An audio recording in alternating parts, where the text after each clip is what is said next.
Welcome back. All right. Today, what we're going to be doing is Steamroller, which is freeCodeCamp.com's intermediate algorithm scripting challenge, where we're going to need to use something called recursion.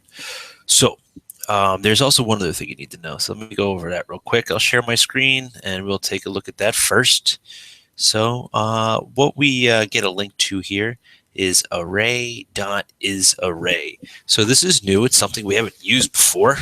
So all it does is allows us to see if we have an array. Okay, it's pretty simple. All right, as you can see, we have a simple array of numbers. We get true.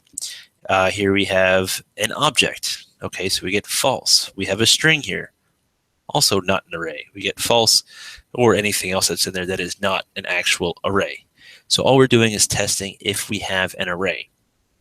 So what also will evaluate to false here is an array with subarrays, which is good to know.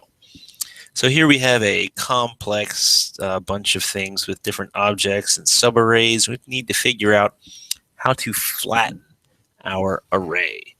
So how are we going to go about doing this? So first off, like I said, we're going to go through and take a look at our array.isArray. And let me pull this up here, make sure I don't have any syntax errors of what I was just testing. And I'm going to get rid of this stuff, and I'm going to start over from scratch. Give me some space. All right. What I need to do is I'm going to start with creating a new array that I'm going to be pushing values to. So I will just call this an array, right? And I'm going to make it a variable, and I'm going to set it to an empty array. So equals an empty array, not an empty object, an empty array. Okay, and all I need to do is I need to run my argument, my array here, through a function, right? And that function I'm going to call flatten, and this function is just going to flatten my argument. And then when I'm done flattening my argument, which is just a nested array, I'm going to return array.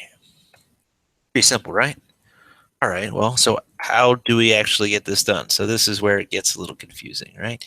So we know that we have our program here. We create an array. We take our argument, which is a nested array, run it through some function, and then return this empty array, which is now populated with just numbers and no subarrays. So in here, before I return array, I need to do something. I need to create a function, and that function I'll call flatten. And that flatten will take in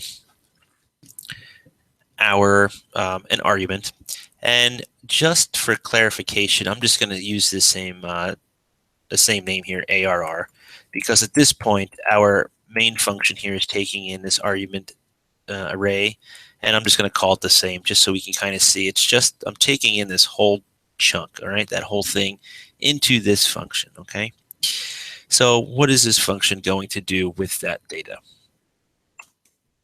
Give me some room here. See if we can't figure out exactly what it's doing.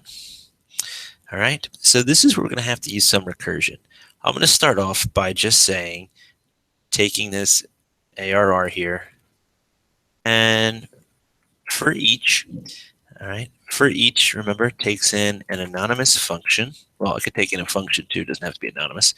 And that function, for clarification purposes, is going to be each item in this array. So I have this total array here going into this flattened function, and this function is only going to be taking in each individual item. So I'm just going to call this item. You can call it whatever you want. I'm just trying to make sure we have it for just so it's nice and clear. And in this for each, give myself some space. Remember to finish that off with a semicolon. And now I'm going to do some things in here. So essentially, if I go into this array and I see a number or something that's not an array, I just want to push it to what I want to return out, which is array. So all I need to say is that if array, huh, that was strange. If array, that was a strange error, right? If array dot is array, right? So if array dot is array, and remember we have to take in something, and the something that we are taking in here is going to be each individual item. And that's the item. So this 1, this 2, this 3, this 4, with all of these square brackets as well, which means it's not a simple array. But if it's an array itself, okay, well, I don't want to push an array to our final array. All right. What I want to do is only push it if it's not an array. So therefore, I'm just checking if this item is not an array, which is what I want in the end anyway. So if that is not an array, there's if opening, need one more to close. Then I can do something with this if. Okay, what do I want to do with this if? I just want to array dot push. Remember, push just pushes it to the end of an array. Array dot push, just push that item. Okay, so what am I saying? So I'm saying that if I go into my main array, which is this here, like this number 1, for instance, would be the first item in this array. Well, guess what? That is not an array. Therefore, I want to push that item to this variable up here. Perfect. But I'm in for each, so now it's going to move on to 2. Oh no, look, 2. Is that an array? Oh, yes, it is. That actually is an array with only one thing in it. Therefore, it's not going to go into this if statement, okay, because it is an array. And remember, I'm trying to flatten it, so that means I'm going to have an else. So else, what do I want to do? So if this is an array, I want to access the item inside of the array. And how am I accessing items inside the array? Well, if you notice that our ARR is an array that we're bringing in, and that 1 just happens to be the first item of that array. I know I'm saying array a lot, so hopefully it's not too confusing. So now I'm here at the 1. However, when I move over to the 2, this 2 itself has these brackets. I want to look inside the brackets. Well, just like I looked inside the brackets to get the 1 over here, by using this for each method, I could use that for each method again, or I could just say, this is where the recursion comes in, flatten the item. There we go. Flatten the item. There you go.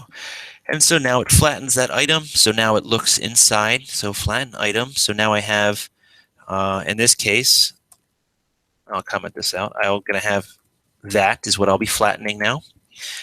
So then we push this into the ARR, okay, which is just going to be whatever we're flattening. And then for each, this only has one thing in this array, so it's only going to do this to this number 2. All right, that number 2 is not an array, so it's going to push just that number 2 up to there. So now up here we have 1 and 2. All right, then it moves on to the 3.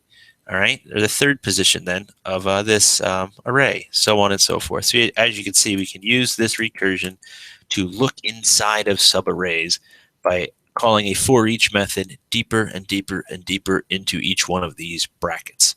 And that's what we call recursion. So hopefully that makes sense to you. There's a bunch of other examples online about recursion if you want further clarification.